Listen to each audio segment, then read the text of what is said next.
The Clockmaker's Apprentice, a story about time, fear, and action.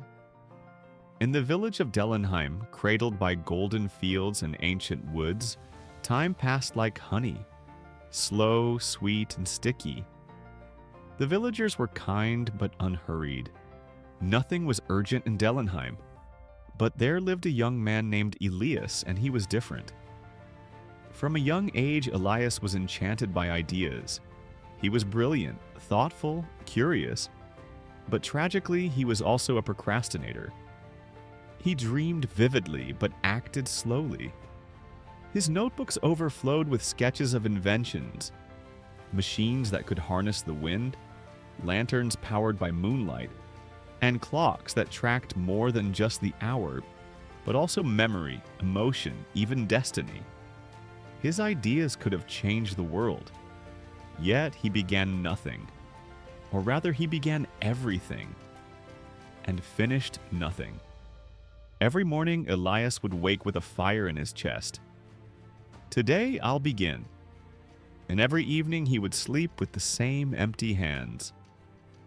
Tomorrow will be better.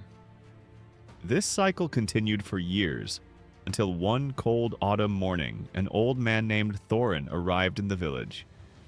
He was a clockmaker of great renown, once the royal timekeeper of the king himself. He was quiet, stern, and walked with a cane made of blackwood.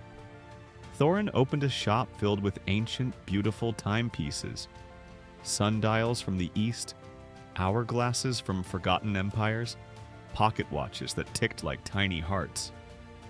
The villagers were in awe. Elias, drawn by the sound of clocks, visited the shop.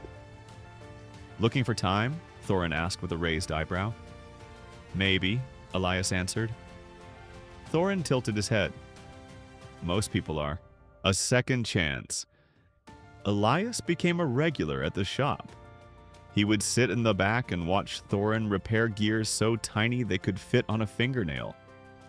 He admired the precision, the focus, the patience. Eventually, Thorin let him help. He taught Elias how to sand brass, file edges, polish glass.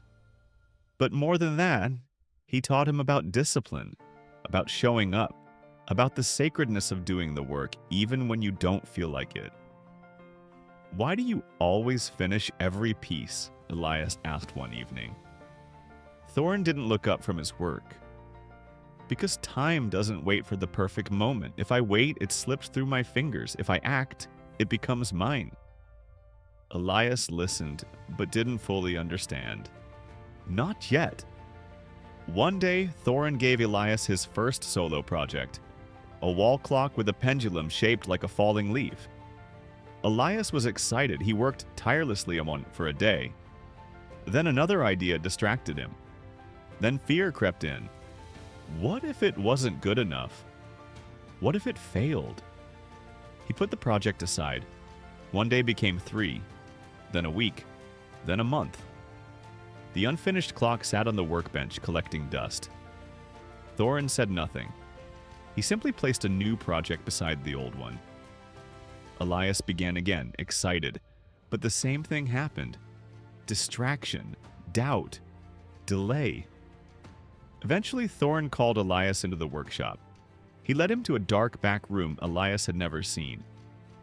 Inside were shelves of half-finished clocks, beautiful beginnings, silent endings. "These," Thorin said, "were made by apprentices like you. All of them talented, all of them afraid. They told themselves they had time. They didn't." Elias felt ashamed.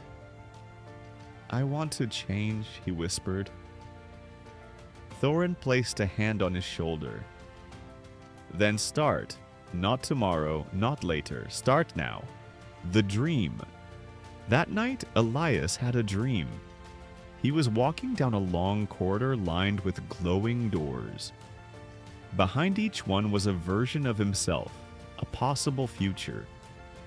He opened one door and saw himself unveiling a tower he had built, tall and beautiful, with a clock that struck songs instead of hours. In another room, he was on a stage speaking to thousands about innovation, purpose, and action. In another, he was surrounded by apprentices, teaching them how to create with discipline and courage. And then he reached a door with no glow. He stepped inside. The room was dark. Dust floated in beams of tired light. On a workbench sat the unfinished leaf clock, and behind it, his older self, alone, regretful, bitter. That version of Elias whispered, "I waited too long." Elias woke up gasping, heart pounding like a hammer. He didn't wait. He ran to the shop before the sun rose. He picked up the wall clock he had abandoned and began to work. His hands shook, but he didn't stop. The gears were stiff with dust, but he cleaned them. The pendulum needed reshaping, but he molded it. The process took hours, then days, but he finished it. When the clock ticked for the first time, Elias felt something inside him tick too. Something that had been silent for years. Becoming the master. From that day forward, Elias was different. He understood that talent without action is nothing. He still had fear, but he didn't let it stop him. When doubt came, he worked anyway. When distractions called, he reminded himself, start. Now. He completed project after project. He built watches with planetary movements, clocks that sang lullabies, and a timepiece that glowed when someone lied. People came from distant cities to buy his creations. But more importantly, they came to learn his secret. One day, Thorin, now old and nearly blind, handed Elias the keys to the shop. "It's yours now," he said. "But remember, the real clock is not on the wall, it's inside you, and it's always ticking." The legacy years passed. Elias became a master not just of clocks, but of life. He taught hundreds of apprentices, all of whom started as dreamers, just like he had. But Elias drilled into them the one truth he had learned the hard way. The difference between a dreamer and a doer is not talent, it's action. Above the doorway of his now famous workshop, carved in gold, were the words, "Time waits for no one, so stop waiting." Moral of the story: you don't need more time. You don't need more motivation. You don't need the perfect plan. You need to start. Scared, imperfect, uncertain. But now, procrastination is not laziness, it's fear. But action is the antidote. One small step today is worth more than 1,000 perfect plans for tomorrow. So, what will you start today?